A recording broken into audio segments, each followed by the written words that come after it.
Hello and welcome to Pluribus Unum's Fireside Chats. Not as good as 50 hours, but hey, it's something.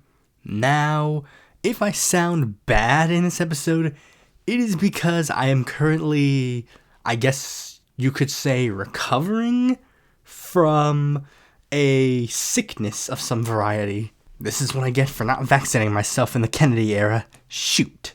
But there are two elements of housekeeping that I guess I should say. One, latest vid, I don't know if you would classify it as popped off, but it got 1K views in fucking like one day, and it was like, okay, that is a very okay. I guess it's because I put like Truman and FDR hashtags in the description. I that's the only way it makes sense to me. But also, a bit of a sad news thing is if you saw the community post, I guess I gotta say it again. That will be the last main edited series video in this month. And that is because basically here's what happened.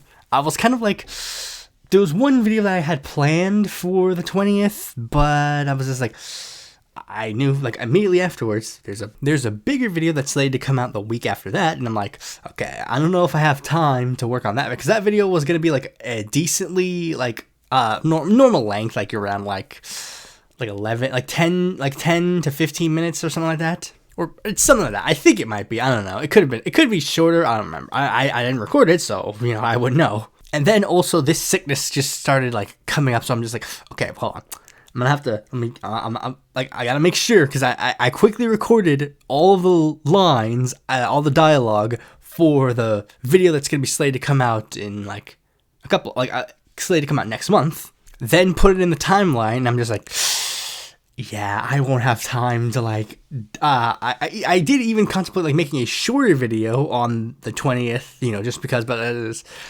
didn't have any video ideas that would be worth it. And the video idea that I even wanted to put in that slot, I kind of like decided I might want to save it for next year because of a particular thing about it. And you'll see what it is when it comes out. I'll probably like post it on the Patreon. I already have a trailer for that next video on the Patreon, like the video that's going to be coming out the next month. Don't worry, guys. On the 20th, I will release that trailer on the main YouTube channel. But I will say, there is one specific thing that is like, I don't want to say what it is quite yet, but I think you guys can probably figure out what it might be, because as you have noticed, there's been a particular lack of a particular type of video that I am known for this year. Like, there's a particular type of video that I am very well known for making that just hasn't happened yet in this year. And I've actually been subtly dropping hints about that particular video for a decent bit. I'm not going to tell you where you can find the hints. You could probably find the hints if you look hard enough. But I will say, I think you guys will like it.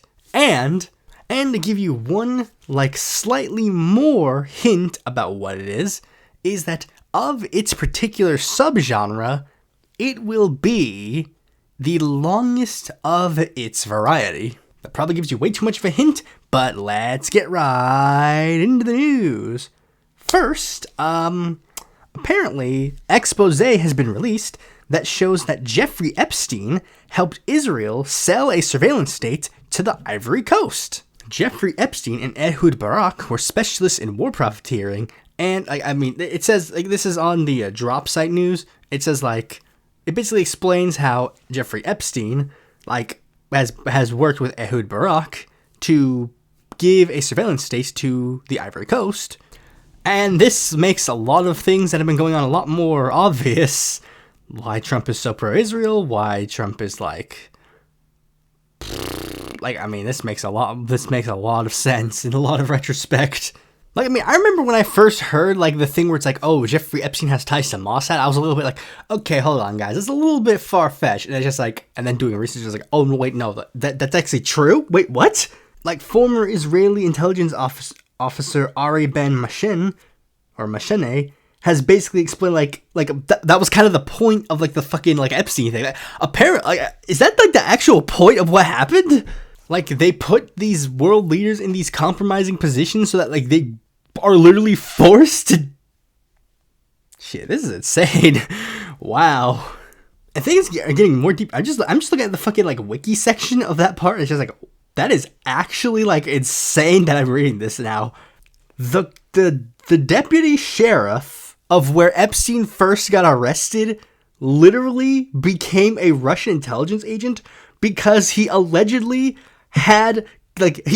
copied some of the incriminating stuff that Jeffrey Epstein had and then fucking sent it to Russia and then became an agent of the Russian government. And the only element of this being disproven is Ghislaine Maxwell saying in fucking July of 2025, like, that's bullshit. And it's like, your dad literally was a spy for Israel. That's real. That's actually real. Literally. Like, Ghislaine Maxwell's dad was a British MP named Robert Maxwell, and it says right here, distribution of promised software to facilitate Israeli spying. Maxwell is alleged to have distributed a bugged version of the software Promise to a plethora of national governments and global financial institutions that enabled mass spying by the government of Israel. Maxwell was allegedly able to sell the bugged Israeli version to the Promise software to Sandia National Laboratories and Los Alamos National Laboratory, two of the most important nuclear research and national security facilities in the United States. Maxwell allegedly employed John Tower, chairman of the United States Senate Committee of Armed Services, to facilitate the sales of the bugged Israeli version and Promise software to Sandia and Alamos, with further allegations that he was connected to Mossad. And it's just like, bro, this sounds fucking insane, actually, when I read this. Holy shit. Holy fuck, dude. It's like, oh my fucking gosh. All this shit makes so much sense now in retrospect. Like, Ehud Barak, obviously. Like, I don't even know if it was like, I don't even know if it's like a thing where it's like Jeffrey Epstein was working on behalf of the Israeli government. I think it's just because it's just like, I don't fucking know, man. At this point, it's so fucking weird. Like, I'm just rambling at this point. I'm not even on that fucking story anymore. I just started reading the fucking wiki pages. That's just insane. Like, I'll just move on to a positive news story, I guess, to like balance that out. And I guess we'll start off with the obvious. Zohran Mamdani won in the most recent New York mayoral race. And this was actually, surprisingly, not a surprise. Like, I mean, it's a good thing, obviously, and I'll get more into that later, but like, just to give general ideas of it, yes, Zohran Mamdani winning is actually a good thing.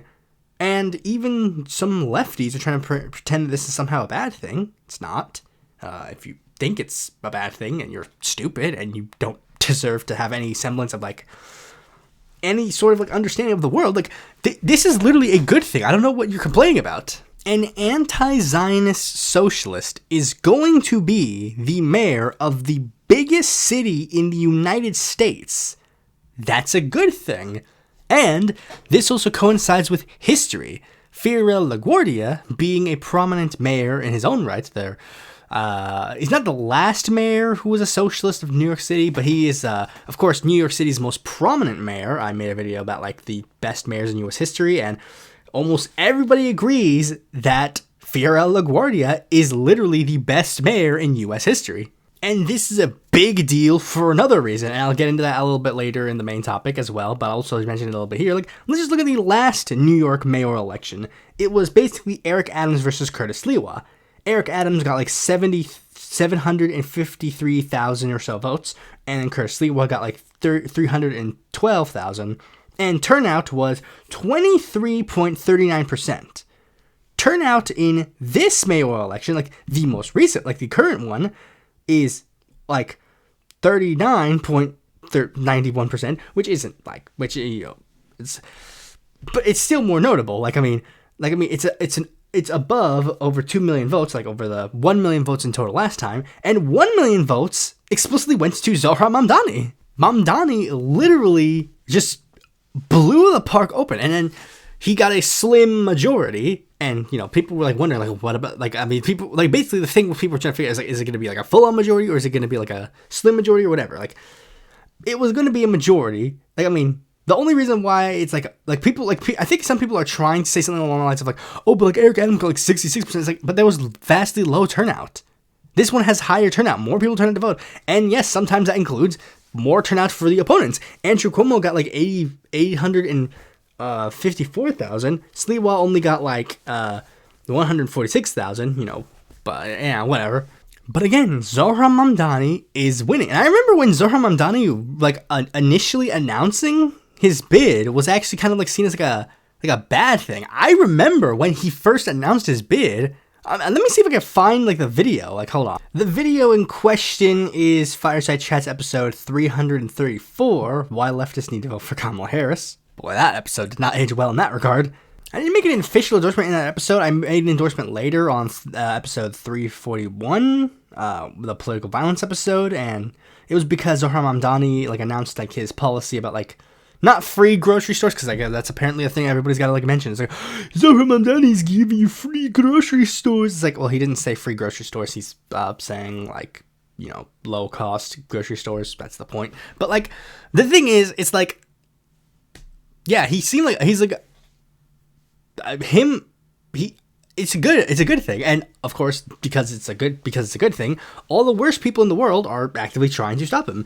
With some conservatives are now going so far as to try and claim like, oh, we need to revoke his citizenship, which is like, haha, good luck, fucking losers. I was about to say a different word, but like the point is, it's like and here's another example. The Anti-Defamation League has announced something called the Mamdani Monitor, which will be, quote, like tracking actions in Mamdani's administration that impact Jewish community safety and security, alongside many other Zionists who were like crying and pissing themselves about Mamdani getting elected. And it's literally just like one of the big things that has been said like over and over. Like there's this one fucking tweet of this fucking loser who's like, after like Mamdani won, and I'm literally trying to calm down my child, saying we're gonna be safe, but I don't know, guys. It's like, maybe if you guys didn't fucking lie about who Mamdani is, then maybe your child wouldn't be fucking scared.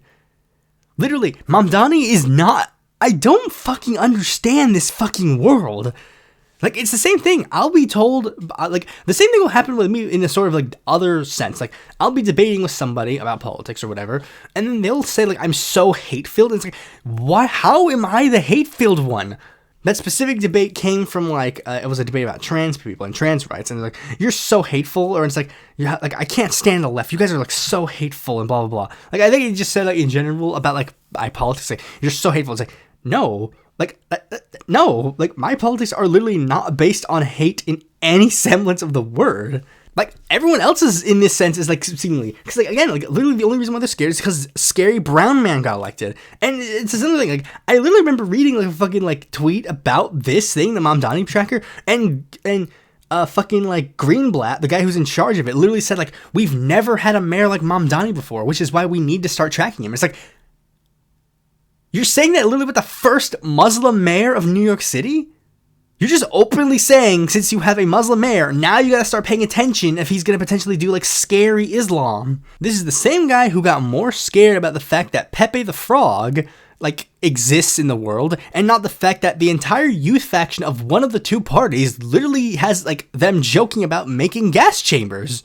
Another big thing that I've been seeing from, like, a lot of Zionists on Twitter is literally just, like, the thing where it's like, this is they've literally been, like, going so far as to say, like, explicitly, like, this is what we have been fighting against. We have been doing everything, like, this is what the Hamas war is about. And if you guys don't do it, like, more, like, we gotta fight more Hamas, and this is what's gonna happen. It's like, so wait, you're unironically going to go, like, yes, a mayor that is literally going to actively make it so that the cost of living crisis is fixed, one who's going to make it so that people have healthcare, one that's going to make sure that people have a good paying job, one that's going to make sure that buses are more affordable, one that's going to focus on fixing the infrastructure, that you're going to be like, that, like, we gotta stop this. Like, you're literally going to paint that as your antithesis. You're unironically going to say, our ideology, the thing that we are fighting for, is to make it so that good things for you do not happen. It's the same thing when people are like, look, you guys don't understand. SNAP is communism. It's like,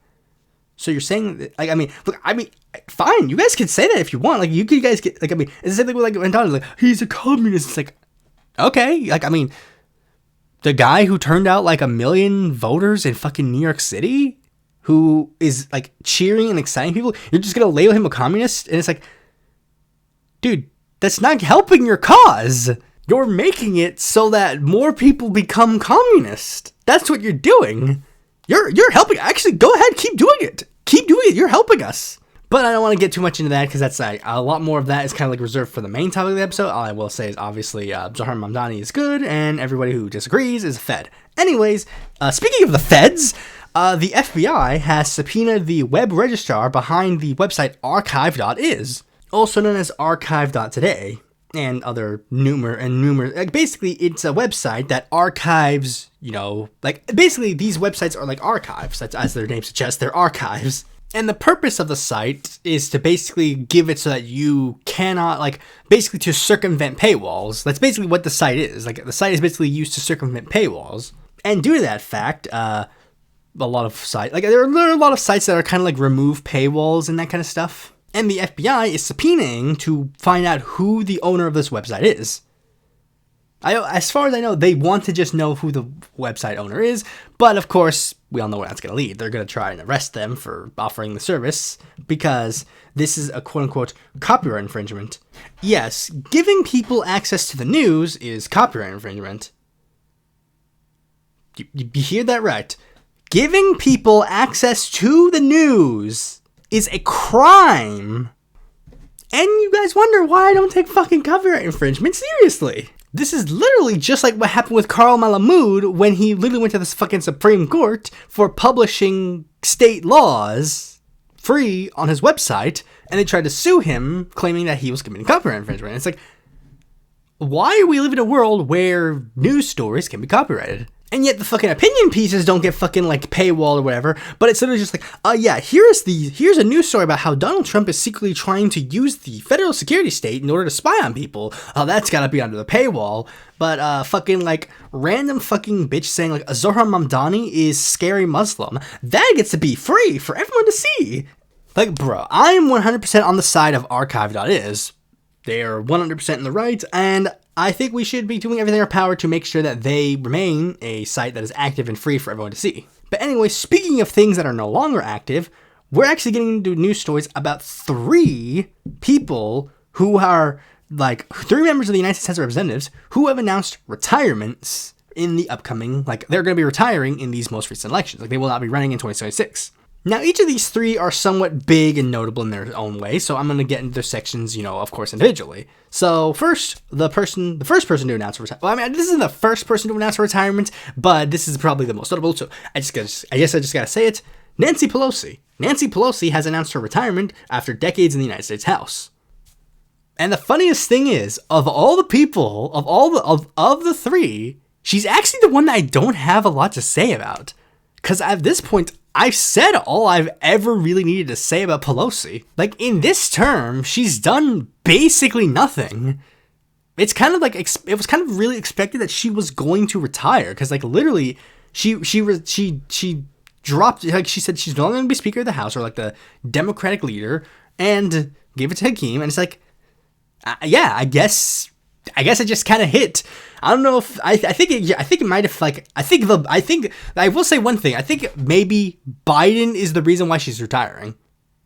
She also is probably retiring because a lot of people are retiring. Every time, the last time with the Trump administration, when in 2020, when Trump was running for a re-election, there were a lot of Democrats who announced they're retiring, and I think it was because they really didn't want to be involved in the politics anymore. They were just they kind of just wanted to wipe their hands clean of the affair. They'd be they don't want any more pressure to fight. They don't want any more pressure to do anything. And that could be a part of the reason why Pelosi doesn't want to do anything. But I think it is Biden I think it's the Biden drama that really kind of hit for her. And if you don't remember, because I think this is going to be the one thing I guess is probably going to be, I guess, quote unquote, the stain on her legacy. Because that's also another big thing that a lot of people are kind of pointing out, the stain of the legacy. Where no matter it's happened with a lot of liberal and left wing politicians, kind of liberal Democrat politicians prior, where they'll have a huge career of doing this, but then one thing completely ruins it. I guess I could give a ton of examples. Anthony Weiner. Anthony Weiner was kind of seen as the big name guy at the time, and then he started his sexting scandal, and then got an even worse sexting scandal with sexting minors, and like, it just kind of, like, ruined everything in his chance. But, like, and, you know, of course, there's also John Conyers, who, like, was seen as, like, a progressive firebrand in his state. He was the guy who made the Medicare for All bill. His career ended in a big boom due to the fucking sexual harassment scandal. But, you know, there's also kind of, like, I guess, less jarring ones, like, in that regard. Like Raul Grijalva, for example. Raul Grijalva's entire political career is kind of immediately dropped in the toilet when it's like at the end of his career, he decides to not seek re-election, and then say, I will not seek re-election the next term, dies in that term, then basically makes it so that his state now no longer, like, his seat doesn't have any representation. Like, the government is shut down. Adelita Grijalva, his daughter, has not been sworn in. And if Raul Grijalva had literally just decided to retire earlier, then maybe that could be a thing. But, like, no. His reputation is forever tarnished because of that. Ruth Bader Ginsburg is also kind of known with that kind of regard either. It's like, everybody loved her, and then she died, and she kind of had, like, that big, like, thing. But now a lot of people are, even in retrospect, kind of be like, yeah, but she probably should have retired sooner. And another politician that Nancy Pelosi is actually kind of, because this is actually an interesting thing, because, like, she's related to two of these stories. Okay, so Nancy Pelosi, like, she was known for her family kind of basically forcing Dianne Feinstein to stay around longer than she should have. And that was kind of seen as like a big, like, oh, whoa, what the fuck? Why'd you do that for? Which led to some, like, concerns and questions and whatever. But that kind of ended after another big old politician kind of came around, Joe Biden. And, of course, Nancy Pelosi was kind of seen as, like, I wouldn't say she's, like, one of the main figures that forced Biden to retire, but she did play a role, at least, I don't know how early she did. I actually don't remember her calling him to drop out publicly, but I think maybe it was, like, a behind the scenes thing. I could be wrong, but, like, she clearly wasn't one of the first ones to call for him to retire, but, like, I guess it was when she called for him to retire that people were like, okay, maybe this is actually a bit more serious than we thought. And maybe seeing these two stories, like, kind of made her go like, huh, hold on, maybe, hold on a second. And now she's like, it's best if I probably head out. And I mean, I guess good on her for doing it. But there is another one, but I think I'm going to save him for the main topic. He's sort of relevant-ish to the main topic. I already have him written in the notes. You'll know who he is when I get to him. But the last news story is kind of going to be revolving around a certain other politician's retirement that is definitely also going to be a bit of a tainting of a legacy to an extent. And that is the fact that Chuy Garcia has announced that he will not seek re-election. Now, why is Chuy Garcia not running for re-election? Now, there are two-ish reasons, and Chuy Garcia released a video basically explaining his main reasons why he is not seeking re-election. And a couple of them have some personal aspects to them. Like, basically, Chuy, he released the video, and the video is basically him explaining, like he's like first of all, he mentions, like, he's an older man. He's 69 years old. Nice. And the cardiologist, like, he basically said, like, he went to a cardiologist, and the cardiologist is like, maybe, bro, maybe you should chill out. His wife says, hey, bro, maybe you should chill out. And another more sad aspect is the fact that his daughter passed away in 2013, and ever since then, Chuy and his wife have been raising their grandchildren. And according to Chuy, he even, like, adopted one of them, like, recently, with, I assume, the process going to be going for the rest of them. But he makes explicit note to mention how he's not out, like, he's not completely out of the movement, but he's just taking a step back for the sake of his family. With Chuy, apparently, according to our campaigns, filing to be the central committeeman for District 4, which, for those who don't know, is basically just like a ceremonial position within the Democratic Party that basically just says, like, your job is basically to, like, help recruit candidates and, like, make sure that they, like, do stuff. So basically, he's just going to take a back seat, which I don't think he's said anything, but there's a little bit of speculation to indicate that might mean he could potentially be running for Chicago mayor in the next election. Because Chuy Garcia seems to really want to be Chicago mayor. Like, if you don't remember, Chuy Garcia, he originally, like, got his start in politics. Well, not his start in politics, but, like, his start in, like, the big games in politics, with him being, like, him running for Chicago mayor in 2015. Then, like, he ran for Congress in 2018, and then 2019, like almost immediately afterwards, Chicago mayoral race happened, and then, strangely, in that run, Bernie Sanders actually said that Chuy should probably look to running in that election. And then, when the most recent Chicago mayoral election happened in 2023, like, almost a week after he, like, won his congressional term, and he was like, I focus all my attention on my congressional term, I'm running for Congress, and then he immediately announces, I'm running for Chicago mayor, and it's like, wait, what the fuck, why would you do that? We all already basically backed Brandon Johnson. Why are you doing this now? But then again, that's just purely speculation. I don't know if he's actually going to do it, but I have a sneaky suspicion, because, like, the committee position is next year, 2026, and Chicago mayor is 2027, so there's a good chance that he could be using this to stay in the realm, or at least speculating that he could possibly do this. Now, that, in of itself, is not the problem. Like, him announcing that he's not going to run for election, whatever. Nobody cares. I mean, it kind of sucks, because Chuy Garcia was actually pretty cool, but, like, yeah, whatever. Congress member announces he's not going to run for re-election, whatever. It's how it happened that led to some controversy, because this was all extremely last minute. Chuy Garcia didn't even make the announcement until after the filing deadline happened. The day of the filing deadline, he basically withdrew all of his ballot petitions and then pushed for his chief of staff, Patty Garcia, no relation, to be the candidate in the election. And that was literally the last day of the filing. Candidates can't file to run in a primary anymore. Like, no Democrat can file. It's just her. It's just Patty Garcia, the end. And believe it or not, this actually isn't the first time this has happened, even for this seat. Because if you don't know, this seat actually used to be held by a different representative named Luis Gutierrez, who pulled basically the same stunt in 2018. Like, he was on the day before the filing deadline passed, he said, I'm not running anymore. Like, the day before the filing deadline happened, he just announced, I'm not running. And then almost immediately, that led to everyone scrambling, okay, what the fuck, this is a deep blue seat, and we need someone to run here. And then immediately, like, 3 people immediately ran to, like, fucking, like, file, and it was Chuy Garcia, Carlos Ramirez-Rosa, and Raymond Lopez. And then, almost immediately afterwards, after that filing deadline, Luis Gutierrez announced that he was endorsing Chuy Garcia, which led to Raymond and Carlos Ramirez-Rosa to basically go, like, yeah, so it looks like we probably don't have a chance in this election. He was basically coordinated for the position, so I guess we should drop out.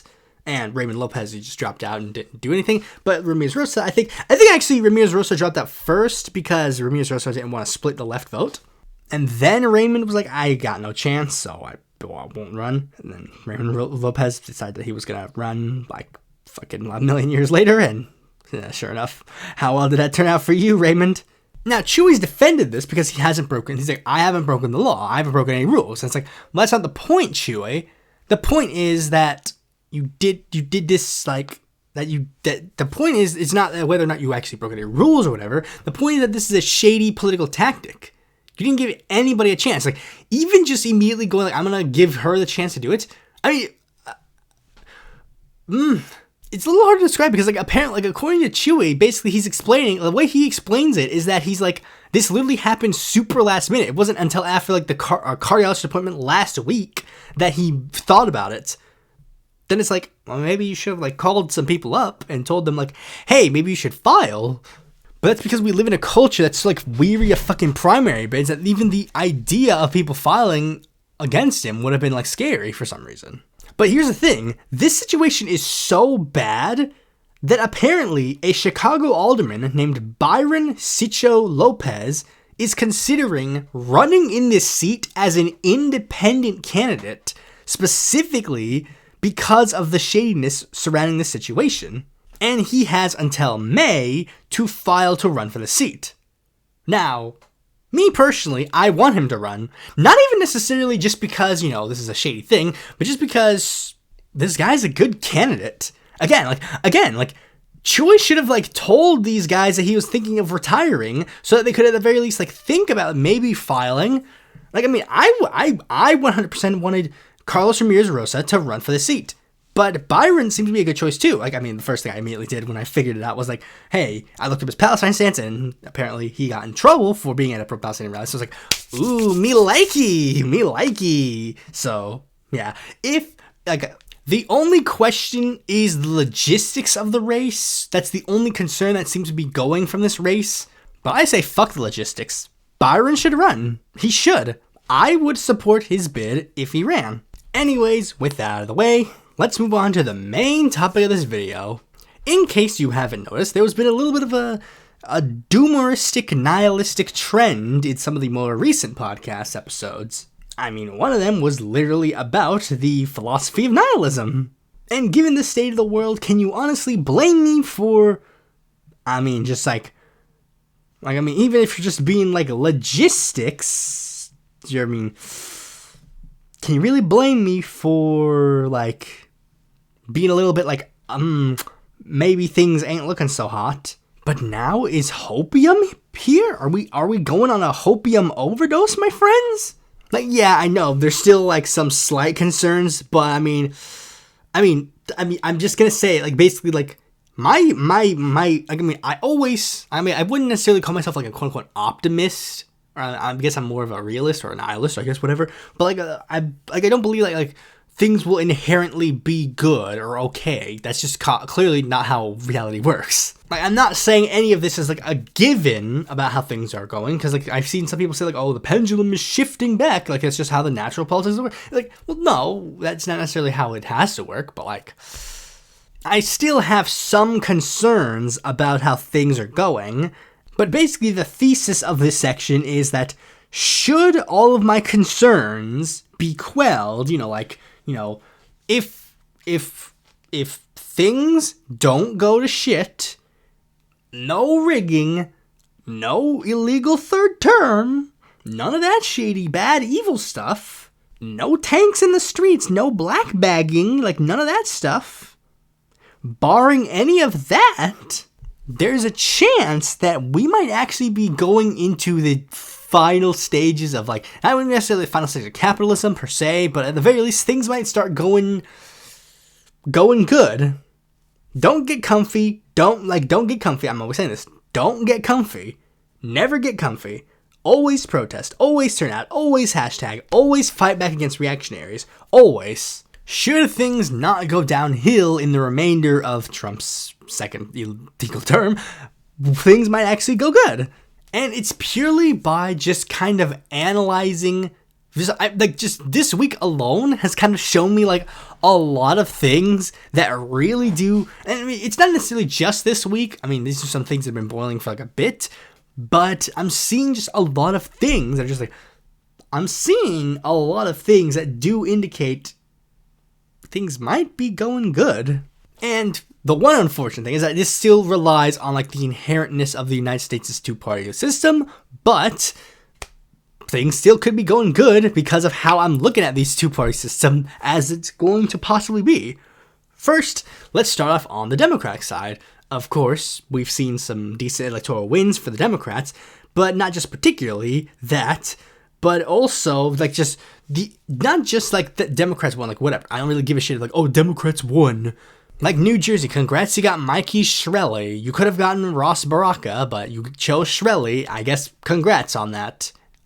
Virginia, congrats, you got Spanberger. You could have gotten, I don't know if there was any actually good choices in the primary. I don't think there was a primary. I think she just ran solo because I guess people liked her. The one, of course, I actually gave a shit about was Zohran Mamdani's win. And apparently down the ballots, there were a lot of left-wing socialist Democrats that won in some down the ballot races. We didn't win them all. Of course, Omar Fateh did not win.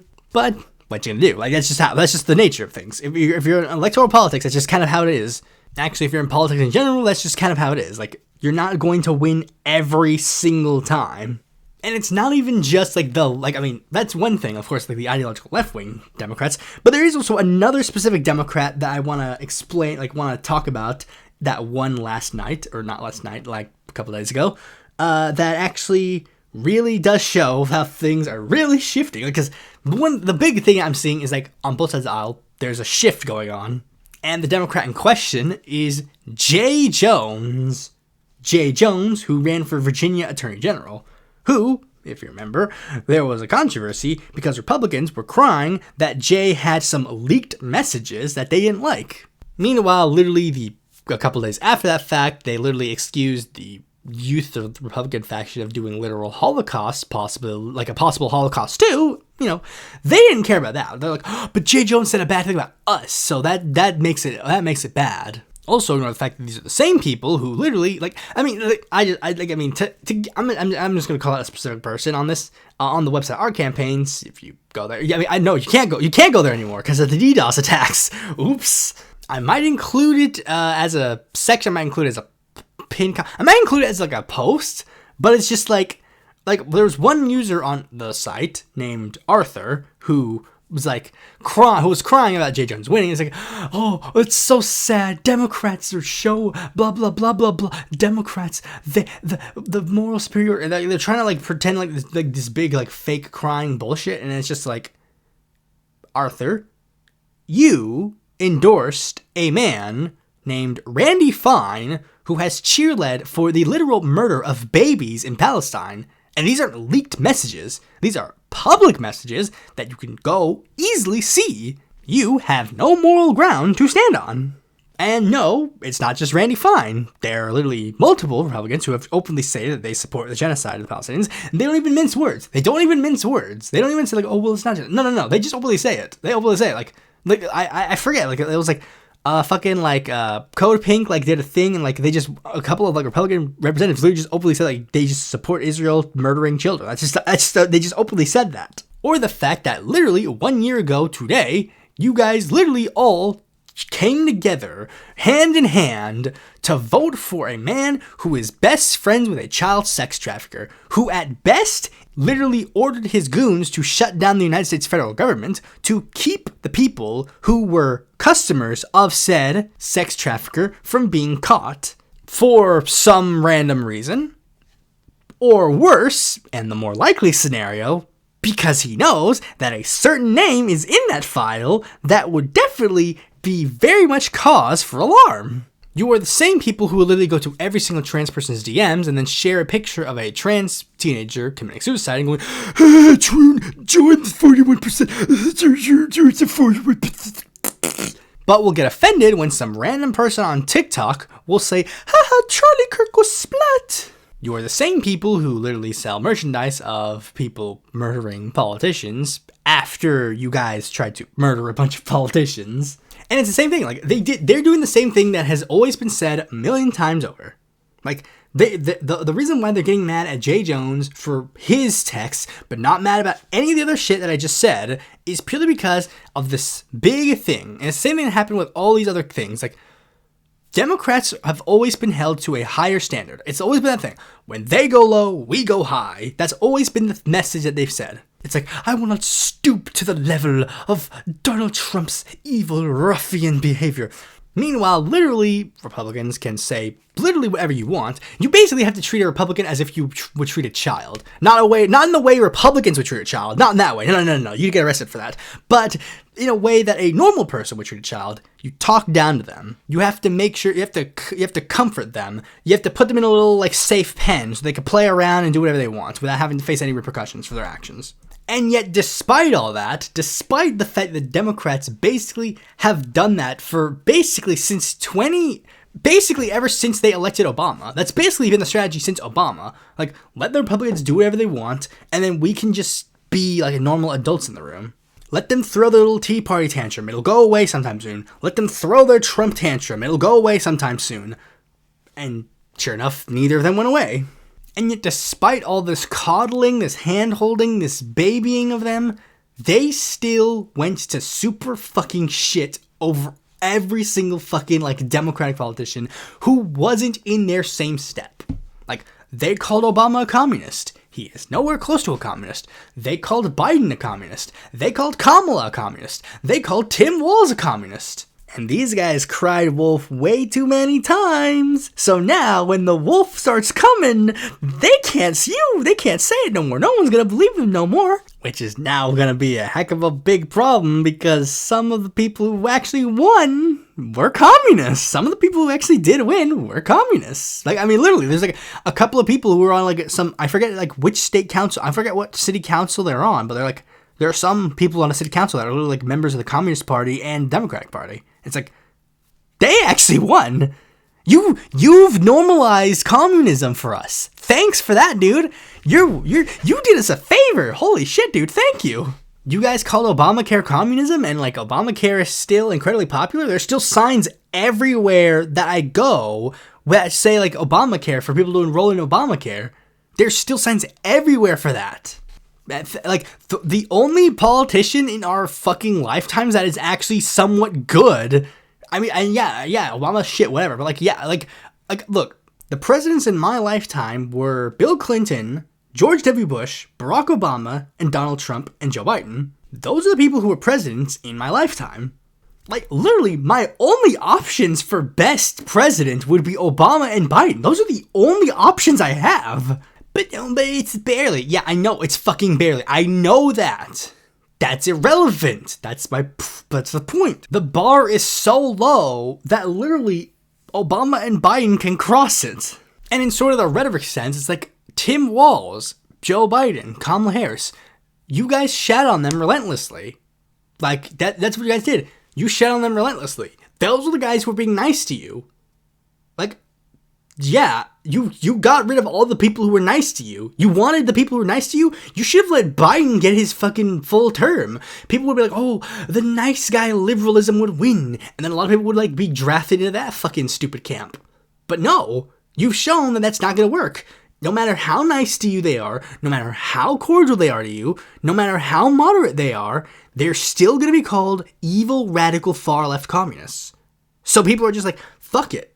If that's what you're going to do, let's just be that. Like you did the fucking nib meme, but in reverse. Like the nib meme where it's like a person's like, wow, this guy's a fascist, and this guy's like, wow, you guys are forcing me to become fascist. Like you're just doing the thing. You're doing the thing, but for us. Like you guys keep talking about like the impending civil war, like the impending, like you guys rise up to fight the evil lefties. Meanwhile, literally the evil lefties are just some stupid fucking college kid who has blue hair, who held a sign one time, and you're just threatening to fucking murder them, and now you're suddenly surprised that blue-haired college kid is now learning how to use guns for self-defense?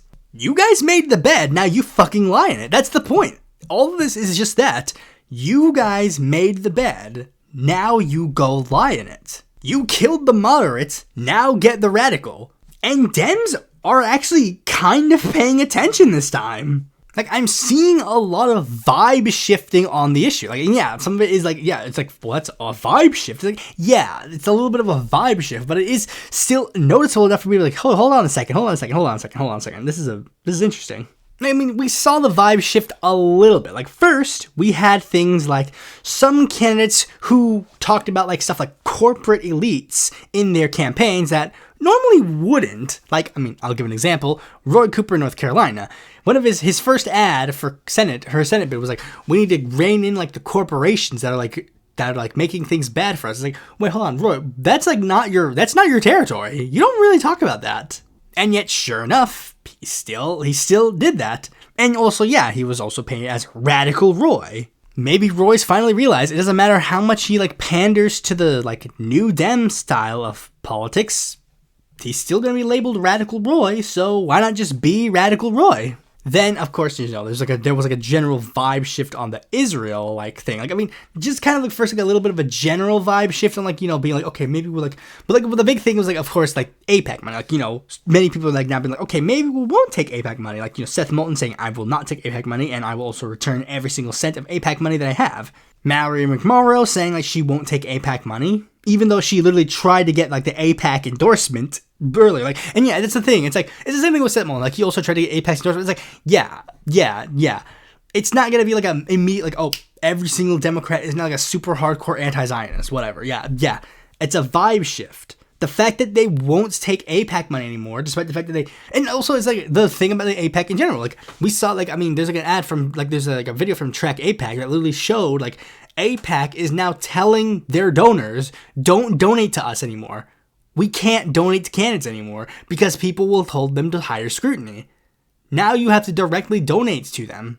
You yourself have to directly donate your money to the candidates. But the biggest vibe shift I'm seeing is with Mamdani's win. I mean, yeah, sure, we still have some people trying to claim like he's like an anomaly or like whatever, but like we're seeing, like, I mean, some things I'm seeing really do show like maybe Dems are actually paying a lot more attention to Mamdani's win than we realize. Like, I mean, yeah, like, yeah, sure, we have Chuck Schumer and Hakeem Jet. We have Chuck Schumer like he clearly didn't endorse him, but it's like, yeah, what are you gonna do? He's stupid and cringe. But like, I'm seeing like some other things. Like, first of all, here's one thing I thought was interesting, and it's these things might like seemingly might not be related, but like I think they are related. And it's the third member of Congress that I was going to mention in a news story earlier, Jared Golden, who has announced his retirement. Jared Golden is a pretty important Democrat technically.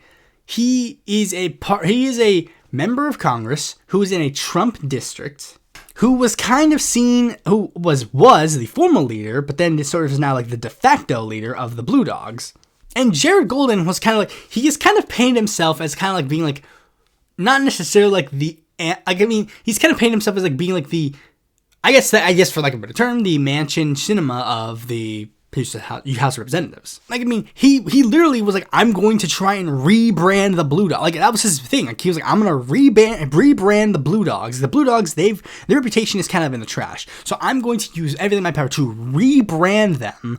And even like during this term, he was like pushing hard for something. Like, he was pushing hard for his own specific subsection of ideology known as progressive conservatism. Like, that was like the thing. He's like, I think we need to like shift to be sort of like a more progressive conservatism. Like, he seemingly had plans, but then the day after Zohran Mamdani won, all of a sudden he's like, I'm sorry guys, politics is too cringy for me. I no longer want to run for Congress no more. Like, dude, and this was actually the thing.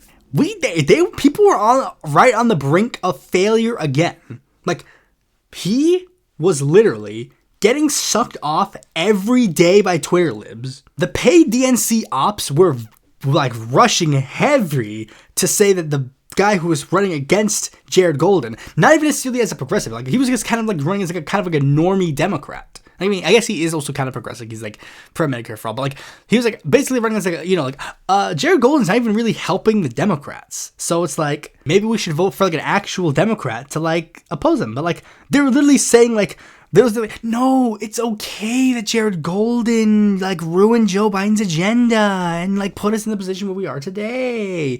It's completely fine because he's in a Trump district. He's got to do what he's got to do. Same thing where it's like, dude, it's fine that Joe Manchin literally made Biden's agenda so unfeasible and now everything is shit now. It's fine because he would have hypothetically won if he ran, which is why he didn't run. Like, bro, Jared Golden is like the most egregious of the bunch. He literally is the only Democrat who explicitly voted against the Build Back Better plan.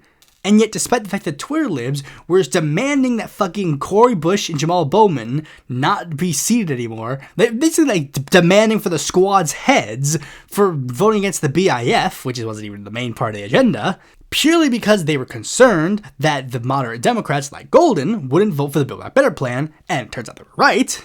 But Jared Golden literally gets to vote against the thing that Joe Biden literally ran on in 2020, and you guys in the libs are just like, yeah, it's fine, it's totally fine, it's fine, yeah. Even though literally the fact that we didn't pass Build Back Better is literally what led to people to be like, Joe Biden's policies are stagnating the economy, yeah, that's fine. And then people like still try to lecture me like, no, but you don't understand. They give Team Blue one more seat.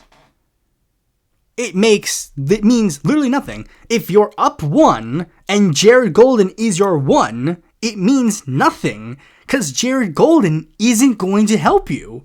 And yeah, it's very obviously, it's the moderates that are the detriment. It's very clear, because like I've seen this multiple times where members of Congress will run as progressives, flip to be moderates, and then magically next time they don't win their seats. And they're like, huh, what happened? And yet somehow that's not blamed. But meanwhile, defund the police got blamed for Democrats losing seats in 2020, despite the fact that none of the defund the police candidates lost their seats. Like, Golden is especially funny. He's literally the guy who literally said, like, guys, Trump is going to win in 2024. It's fine. It's okay. It's not, the politics is going to crash and burn if Donald Trump wins the election. And now in this particular essay that he wrote after the fact, he's saying, like, politics has gone to shit ever since Trump won his re-election term. Yeah, literally all the things he blames as for why he's not running anymore are, like, the multiple assassinations that happened during Trump's term. Funny how that changed, Jared. How funny how you were fucking completely wrong. And I've seen, like, some people who say, like, if we had more people like Jared Golden, we would win. It's like, no, you don't understand. If you had more people like Jared Golden, you would get less shit done. Jared Golden is not helping Democrats. Like, it literally, even just, dude, team player. It's insane. It's the same thing. I don't get it. Like, you guys really are obsessed with just the number of your team being there? Like, you guys are literally just obsessed with that fact? That's all you're obsessed about? Not even, like, the point of electing a majority in the Senate, House, or whatever is not the number. The number means nothing. It matters if you have the number, and that number means something. If one party gets a majority, but literally every single member of that party doesn't agree on anything, then you aren't going to get anything done. It's this stupid thing about, like, we need to expand the tent so that we can win more seats. Like, again, it doesn't mean anything. If your tent is able to include people that will literally never vote with you, then what the fuck are you even doing? But the vibes seem to be shifting. People are, like, genuinely just like, we don't fucking care. And some of it is because the weird shift where it's just like, for some reason, even the so-called normie Democrats in the House have basically given up. Like, I mean, literally, what the fuck happened? Dems used to be like, at the very least, like, be like, never Trump, never Trump, never Trump. And now all of a sudden they, like, are, like, not even, like, fight. Like, they're not fighting. What the fuck happened? And that's part of the thing. Like, part of the thing. It's like, in the Trump era, in the Trump 2 era, they're seeing, like, they're not seeing Hakeem Jeffries or Chuck Schumer fighting Trump. They're not. But they're seeing Delia Ramirez fight Trump. They're seeing Ro Khanna fight Trump. They're seeing AOC fight Trump. They're seeing Ilhan. They're seeing Rashida. The progressives, the left-wing Democrats, they're seeing them fight. They're seeing them fight for them. So there's naturally a shift towards it. Because, yes, it's just the weakness of liberal ideology. Liberalism is a weakness. Socialism is the cure. And Dems are getting desperate because, like, notice how literally, in this year alone, I have counted at least 4 different versions of, like, repackaging basically, like, neoliberal capitalism and selling it back to you. That's happened at least 4 times in this term, like, in this year alone. The abundance agenda, the touch grass populism, the Searchlight Institute, the progressive conservatism that Jared Golden tried to do, they all failed. That's literally what happened. Like, they're literally like literally, abundance came in. It's like, we're gonna repackage Reaganomics for left-wingers, and it's just like, no, we don't like that. That's fucking stupid. Searchlight Institute. Okay, we're gonna try and, like, shift the Democratic Party's issues. We focus more on, like centrist, like, populist issues of, like, somewhat economic policies, but really, like, shifting away from these, like, woke lefty issues. And it's like, no, that's stupid. Go away. And then it's like, touch grass populism. We're gonna sell these, like, old fuck politicians that are gonna, like, have nothing to do with anything. And sure enough, we're going to meet the voters where they are. That's what we're going to do. It's basically the same thing that Searchlight Institute did. It's like drop the woke issues and, like, focus on, like, the real issues. It's like, that's fucking stupid. What?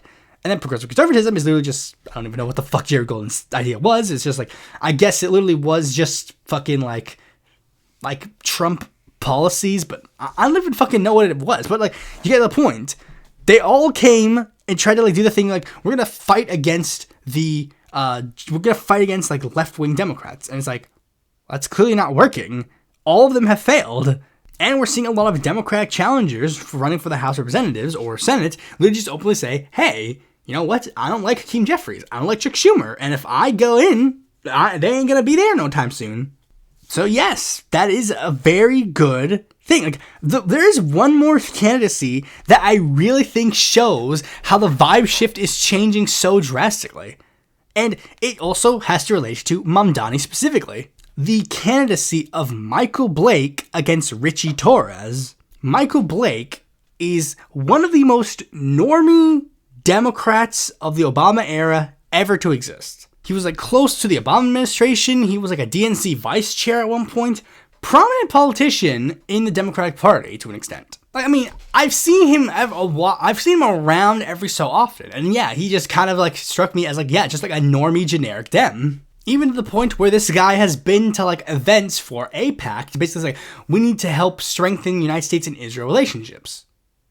Now he's running a campaign purely on Israel and not pro-Israel, anti-Israel. He doesn't say that he's anti-Israel, but it's like multiple factors. Like, one, it's pointing out the fact that Richie Torres seems to talk a lot about fucking like Israel, doesn't really seem to talk a lot about his home district. But also, literally, he was on a show and he literally just openly said like he is in favor of a full embargo on weapons to Israel. Full embargo. Not even like, oh, well, maybe like a little. No. He just said unequivocally full arms embargo. Now, some have argued, like, due to his previous, like, relationship to AIPAC, they're like, oh, well, he's just saying this to, like, get votes to get elected. But it's like, okay, isn't it a good thing that we are such a viable bloc in U.S. politics that now he has to actually explicitly court us? Like, not even, like, he can't even do, like, these, like, oh, well, like, I mean, the previous ways that they would court us would be, like, I believe in, like, a general peace solution, blah, blah, blah, blah, blah. No. Now he has to say he's in favor of an arms embargo. Like, I mean, from the 80s to the 2018, being even slightly critical of Israel was basically a political death sentence. The political firebrands of the early 2000s used to openly mock Palestinians, and the closest thing, again, you could get to being pro-Palestinian is just saying that you are in favor of a peace solution in the Middle East. And even then, you had to basically say like 15 times how this peace solution was good for Israel. And you just have to generally imply that it would also be beneficial to the Palestinians. But now, Blake has to openly say that he's in favor of an arms embargo to Israel. And this vibe shift, especially seeing with Zohran Mamdani, because Zohran Mamdani is kind of seen as like the guy who kind of helped lead him to be in this movement. It's purely like he knows that it's like, if he doesn't at the very least try to deliver on that, then Blake's just gonna be the next to go. And like the fact that he's running against Richie of all people is kind of an indication. Like, if he was truly like an AIPAC plant or whatever, he wouldn't be running against Richie Torres. He'd be running against someone else. I mean, I'm not saying like, oh, automatically, oh, Michael Blake is so cool, so epic, and blah, blah, blah. I have to do further research into him and see how it goes. And even necessarily, like, if he passes my smell test for now, and then moves on and goes into Congress, and he wins, and he doesn't deliver, well, guess what? Then we're back to square one, and now it's against him. As I've said before, always be vigilant. These politicians are merely tools for the goals. But I'm seeing if we keep the pressure on, this actually can work. And I'm even seeing some general vibe shifting from further left groups.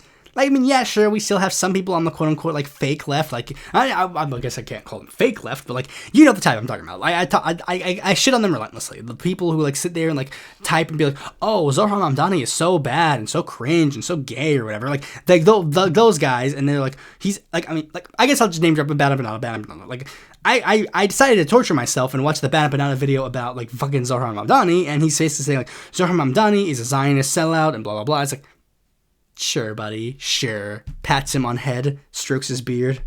But as I said before in that last episode, or whatever episode that was, people like him don't exist. Like, they don't exist. Like, Banana does not exist in any sort of actual relative sense. He's a fucking stupid guy who makes fucking videos. And sometimes the videos are good, sometimes the videos are bad.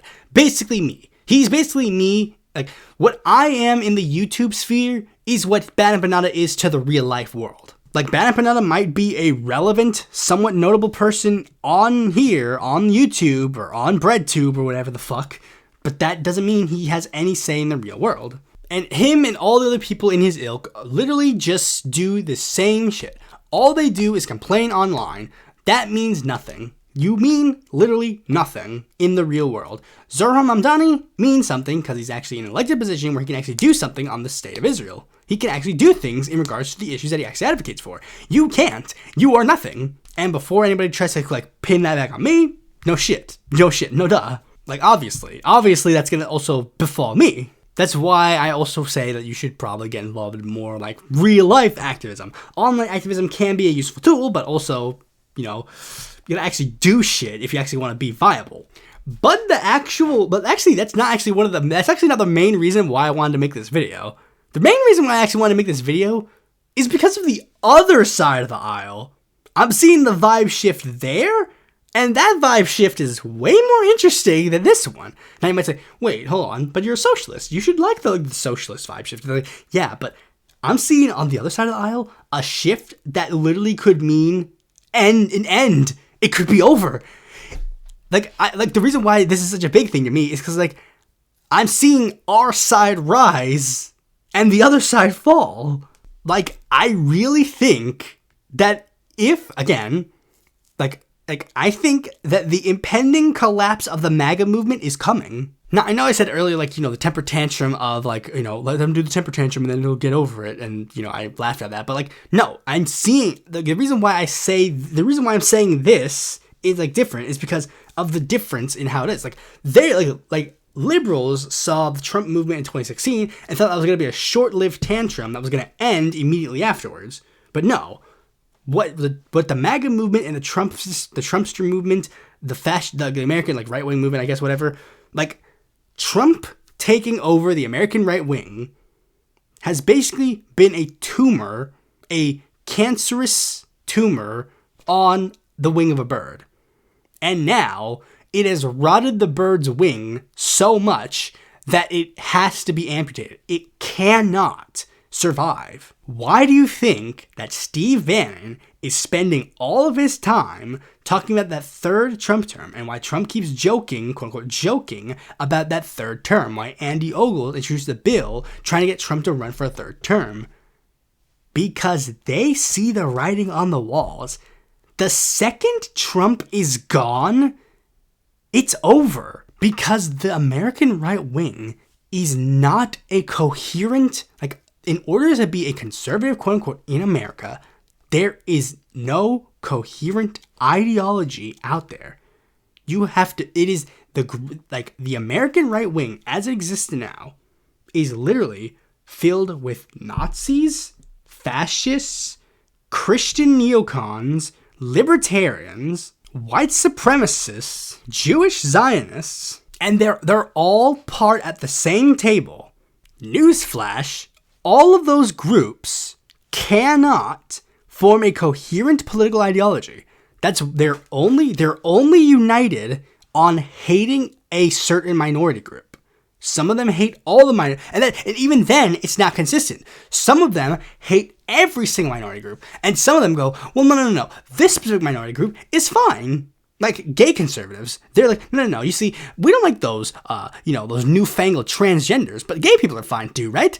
Meanwhile, the evangelicals are frantically shoving them back into a closet. Jewish Zionists are sitting there going like, hey, I know you guys said like Christian nationalism is your thing, but like, Judeo-Christian values, and then the Christian nationalists go, ha, that's funny, and they frantically shove them in an oven. The Cubans sit there and go like, well, I mean, yeah, you can deport all these, like, illegals, but my family came here as refugees back during the Castro regime. You guys don't like Castro, so I'm cool, right? Meanwhile, they're like, ha, that's funny, and then meanwhile, they're, like, frantically shoving them back on the boat to send them back to Cuba. Like, all of these groups don't like each other.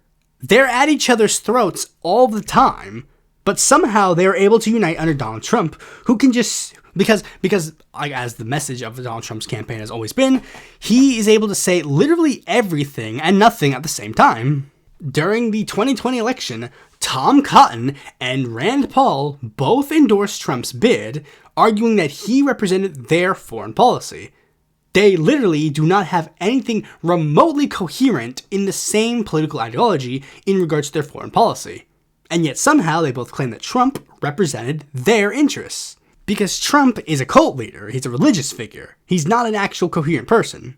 Like, it's the same thing with Jesus. Like, people will use Jesus to, like, advocate for any single thing they want. Like, if you genuinely believe that, like, you are going on the path of, like, a deity or a god, you can literally use that deity or god to justify anything. And it really has come to a head in this it's come to a head very recently, like, because everybody knows, again, they're trying to do the thing where, like, oh, third term, it's not going to happen. Like, I mean, Trump might legally try to run for a third term, but, like, legally, if there is still some coherent laws in the world, then it can't happen. So all the conservatives, all the reactionaries, they know a world without Trump is coming. And even if it's just purely, like, just on an electoral term, or even if it's just, you know, the other way, a world without Trump is coming. It's going to happen at some point. But the problem is, since they have allowed Donald Trump to remain politically relevant for almost 10 years now, actually, technically it is 10 years because, you know, Trump announced his presidentship in 2015, but, like, since he's been relevant in the political sphere and has been molding the ideology around himself for 10 years, there is nothing else there for them. There is nothing else for conservatives anymore. And the problem is, there are certain subsections of the internet, but each of them have basically made it so that Donald Trump represents their interests. Like, but again, it's like the libertarians were somehow able to convince them, like, oh, well, Trump represents our interests. Nick Fuentes and the Groypers were able to convince people, oh, no, he represents us. Ben Shapiro was able to be like, oh, he represents my interests, even though he was, like, pretending like, oh, he hated Trump, but now he's like, I love Trump. And like they're all able to convince all their audiences, like, no, he represents our interests. But then it's like, okay, but, like, now he's gone. How are you three going to actually reconcile? Like, Dave Smith, you said that he represents your interests. That's why you voted for him. But now you're also saying, like, you hate Israel? Like, what? What do you mean? I thought he represented your interests. Oh, well, he doesn't represent my interests in this thing. It's like, wait, hold on. Ben Shapiro, you said that he represents your interests, but he hates Jews. Nick Fuentes, you said that he represents your interests, but he also supports Israel. Like, yeah, they're all doing the thing. Like, they've all lied to their audience, told them, like, basically exactly what they wanted them to hear, and it's just like, now it's coming to a head. Like, there is no way you can build a coherent political movement around that. And some of it really is because they just, I mean, some of it is even, like, not even just, like, that, it's just, like, the massive ideological difference. Some of it is literally just, they have literally seen their whole, like, worldview completely shatter. Some people came into the Trump coalition because they were legitimately convinced that Trump was ending, like, a pedophilic satanic cult. But you can't really continue to believe that when he's literally protecting said quote-unquote cult members. Some of them came in saying, like, oh, he's going to represent America first. That means he's going to pull out of all these fucking foreign wars. We're not going to be giving money to Israel no more. We're not going to do this. We're not going to do that. We're not going to do this. We're not going to bail out all these other countries. No more money to Ukraine. Like you say that, and then he gives, like, billions of dollars in bailouts to Israel and Argentina. So shockingly, they're like, wait, hold on. I thought we were America first. What the fuck happened here? You were, like, you told, and then there's some people who came in there, not even necessarily for all, like, that, like, and this is another thing, it's like Trump, I guess, convinced himself that every single one of his sycophants were a sycophant. I mean, I assumed that some of the people, a majority of the people who support him are sycophants too, but, like, apparently it's not even, like, necessarily that true. Like, I mean, one of the big attempts for a possible power grab is literally the fact that he's trying to do, like, that gerrymandering thing. But apparently that's not even really going to work because apparently he based the gerrymander on, like, the fact that one election slightly went his way. And it's like, oh, you're not even factoring in, like, your consistent electoral base. You're literally, like, I mean, like, apparently I knew this, I kind of knew this, I read to certain points, but, like, it's like he drew his districts in, like, Texas specifically because, like, young Latino men. And it's just like, wait, what? They went to you by 1 point, and now you're going to shift your entire electoral strategy to be around them? Dude, you guys gave up on Latinos in 2016 when Trump ran and became your nominee. And again, that's why Steve Bannon is saying, like, oh, Trump, third term, I have a secret plan that will get Trump to be in there for another term. And it's like, the reason why you guys are talking about this so much is because there is nothing else. There's no heir apparent. There's no, like, literally, there is no heir apparent. You don't have a next step. You don't have a next guy. You don't have someone else. Because your ideology is not coherent. It's not based on principles. It's not based on anything. It's based on you hate minorities and you love Trump's semen. That's what your ideology is based on. Like, I mean, literally, every single step of the way, you've killed every single heir apparent. DeSantis was supposed to be the heir apparent, but he stood against Trump, ergo he is now an enemy, and we can no longer trust him. So now he can't be the heir apparent, even though literally he was being groomed to be the heir apparent. You can't do dynastic politics because nobody fucking likes Don Jr. or Eric. Laura's also shown no interest in running either, as she could possibly be an heir apparent, and the ones that the fucking people are like obsessed with now are like Barron and the fucking his granddaughter, I think. And shockingly, both of them are too young to be running for president, so you can't use them as an heir apparent either. Like, and Trump has said, like, Trump's explicitly said, like, he wants a J.D. Vance Marco Rubio ticket in 2028.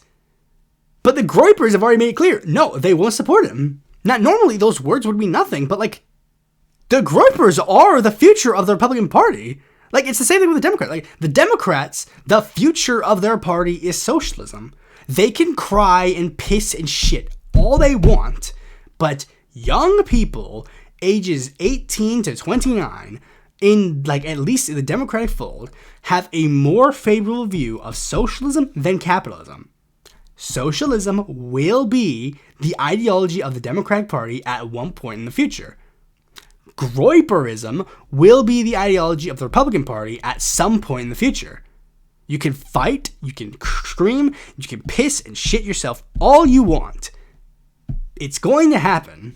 Like, all of a sudden, right-wingers are trying to pretend, like, oh, no. The Groypers aren't a real thing. This all started because, like Nick Fuentes went on Tucker Carlson's show, and now they're all of a sudden like, Tucker Carlson, how could you platform such a hateful, disgusting person? It's like, well, first of all, this guy was already platformed by the guy you claim to be your president, that you love and support and everything of such. But also, he's bringing him on the show because he's the future of your party. You can piss and shit all you want. He is the future of your party. He is the future of your party. You guys literally had since 2016 to stop this. You guys had that opportunity. You chose not to. You chose to ignore the problem and silently court them. Like, all you guys went on Tucker Carlson's show when he was popular on Fox News. He was literally doing the same shit Nick Fuentes is doing now. But he was doing it differently.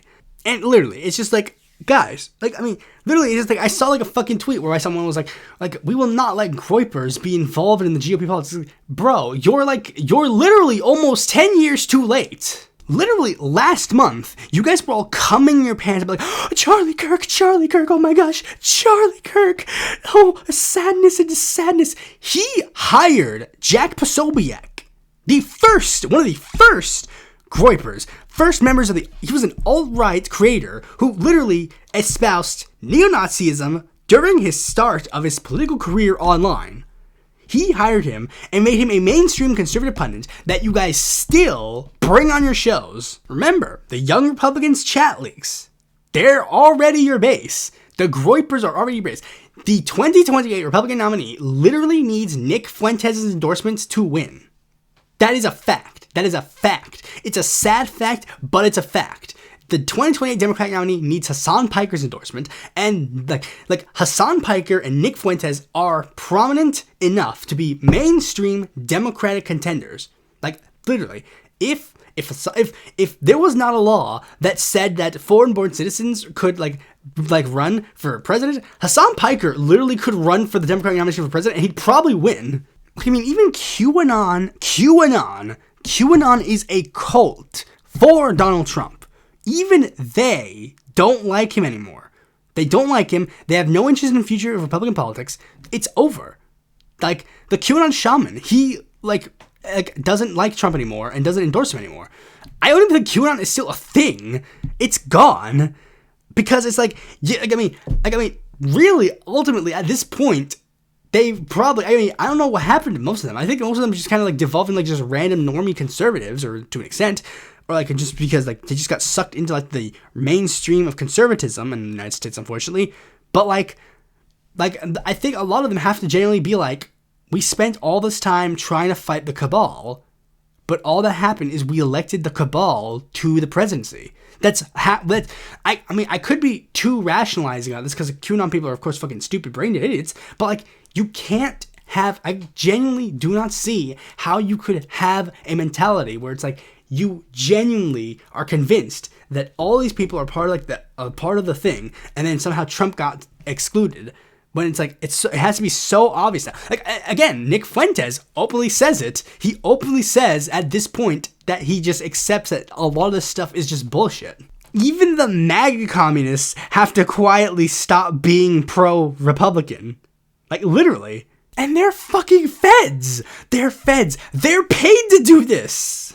And some of it is also just small petty things. Because, like, really, like, because a lot of people point out, like, Marjorie Taylor Greene, like, people have pointed out, Marjorie Taylor Greene has all of a sudden started making a bit more sense in the world. And that could be another example of how QAnon has just basically faded away. It's gone. Because Marjorie Taylor Greene, her career started as, like, the QAnon congresswoman. That was her thing. She came in basically saying, like, she's going to be the most loyal Trump sycophant, essentially. Like, she's basically admitted, like, she's going to be Trump's loyal, sycophantic little bitch girl. That's basically what she came in as. But like very recently, people started noticing that she started saying some things about the Trump administration that she started saying some weird things. Like she signed on the Jeffrey Epstein file leak thing. Like she's like she supports like the release of the Jeffrey Epstein files, which is like makes sense with her, I guess coherent. I guess it makes sense with her, like, I guess quote unquote de facto ideology. But it's like, it doesn't make sense when you factor in the fact that she supports Trump. But she's also, like, been critical, like, hey, I think the United States shouldn't be involved in this war with Israel. Despite the fact that earlier in her tenure, she was calling Rashid Tlaib evil for saying, like, the same thing. And some people will be like, whoa, what's going on? And then AOC literally dropped the bombshell of the obvious reason why it happened. This was a thing that we already kind of knew, but we also, I guess she just needed to explain it a bit more thoroughly. Because Marjorie Taylor Greene wanted to run for Senate. She wanted to run for Senator of Georgia this year, or next year. But Trump told her no. Because apparently they're already, they've already planned, I guess, like, the de facto, originally they wanted originally the Republican Party itself generally wanted Brian Kemp to do it, but apparently, it seems like the de facto guy of, like, the MAGA movement that's going to run in there is Mike Collins, a guy who literally has based his entire look on Donald Trump. I'm not even kidding. Look at him. He literally has modeled his look after Donald Trump. It's so insane. But this seems like a really big thing, because she has been a good little girl for Daddy Trump her whole career. Like, literally, she was a member of QAnon. She literally ran for office, basically saying, like, I'm going to be Trump's biggest supporter. Like, she went further than other people. Like, remember that whole debacle about, like, the speakership elections? And Donald Trump kept saying, like, I just basically want the Republican nominee for speaker to be the speaker nominee. And then Marjorie Taylor Greene, she said, yes, daddy, yes, sir, I will do what you say, master. And then she was shitting on Lauren Boebert and Matt Rosendale for even insinuating that they knew better than Daddy Trump. Daddy Trump was right. He couldn't be swaying me wrong. He's the right.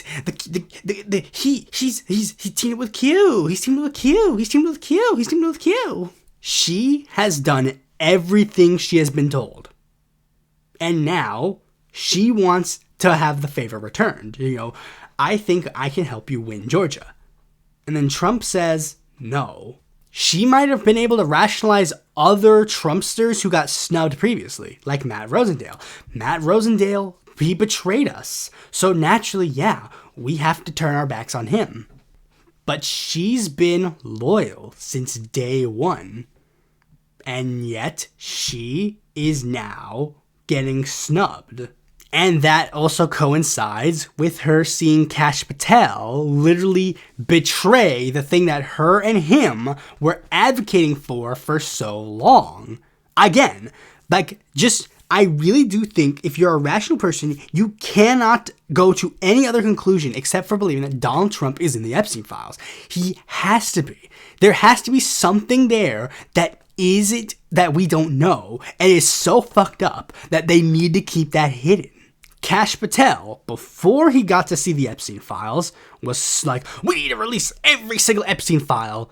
After he sees them, you know what, maybe we don't have to release the Epstein files. I mean, come on, who really cares, to be honest? And there's also this news article that also says, like, she's just preparing for, like, the post-Trump MAGA movement. But it's like, that's the thing. There is no MAGA movement post-Trump. There is none. Because there is no coherent ideology left.